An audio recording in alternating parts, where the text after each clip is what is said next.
there because I'm a teacher. So You don't have to use it. is it okay if I don't? Can you hear me in the back if I can project my voice? Yeah. Okay, it's much better. All right, so thank you for inviting me to be here. I am super excited that I get to be with 100+ women who care about identifying problems in our community and then doing what women do best, which is to get together, collaborate on finding a solution, pooling our resources, and then getting it done. So, and I hope that the stories that I tell you today about code art resonate with that, about how we are trying to empower girls to be like you, change makers in their community. So I'm going to start off with one story. The first story is my own. When I graduated from college, I went to San Francisco and I landed there in the middle of the dot-com boom. I know, you see the grays and so you know.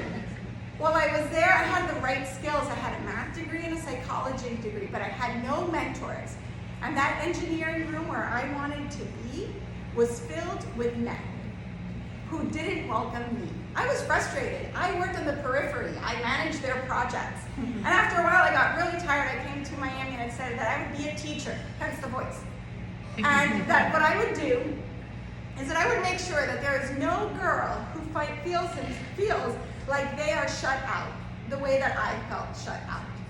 So when my student Maylene came to me and told me that she had bravely joined the robotics club, which was an all-boys club, by the way, she had been assigned the PowerPoint and not programming the robot. And she was so frustrated. I knew I had to do something. So I joined forces with Amy Renshaw, who is our founder and CEO. And we decided that we would create a place where we could build community for girls, where they could sharpen their skills and they could build confidence so that they could go out and when they were the only girl in the CS classroom or the only woman in the boardroom, that they knew that they were standing on the shoulders of a whole bunch of other women who felt much like them and who had the same interest in technology. And we've been successful. We have girls like Genesis and Leslie who joined our Code Art After School program at the Migrant Center in Homestead. And they learned to program and they submitted their program to our competition. It's a big fest, you're all invited in March. Maybe you guys can volunteer there. And they didn't win. But they were so inspired by being finalists and being called up that they decided to go back and recruit 22 girls from the migrant community to join their computer science club. And what happened after that? Genesis, who was in that club, is still leading it. She's a high schooler now. She was in elementary school then. And then I have a student, her name is Anne Sophie. And Anne Sophie came from Haiti after the earthquake. And she joined our Code Art virtual club through FIU while she was still learning English and Spanish. It turns out she's a polyglot and she has this very knack for learning languages, but she figured that coding was just another way to communicate her ideas, and she mastered it. She built a team of girls. They presented to us at the Changemaker Challenge, where girls get to win $5,000 for an idea that they pitched. And then she got an Amazon Future Engineer scholarship to go to Williams College, where she's studying linguistics and AI. But more importantly, she founded her own nonprofit, High Tech, where she is teaching other girls how to code, girls from the Haitian diaspora, how to code, and paying forward the skills and knowledge that she learned. Awesome. And then we have a girl like Anna Misteli, who she has all the privileges in the world. And yet the space that she loved most, the tech space, was not welcoming for her.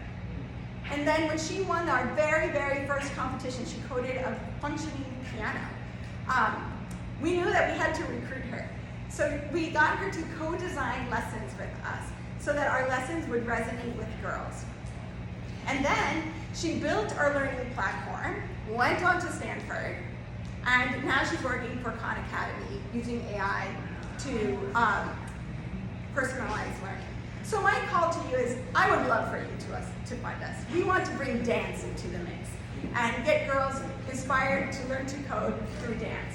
But if you don't do that, if we are not the lucky ones, then I really would love to have your time. I would love for you to come and volunteer for us, or if you have the time, if you want to be on our board, we have 2 spots. So anyway, I hope that the technology that we use is not created by the Marks and the Bills and the Steves and the Travises and the Kevins, but by the Genesis and the Leslies and the and Sophie's and the Anna. And thank you for your time.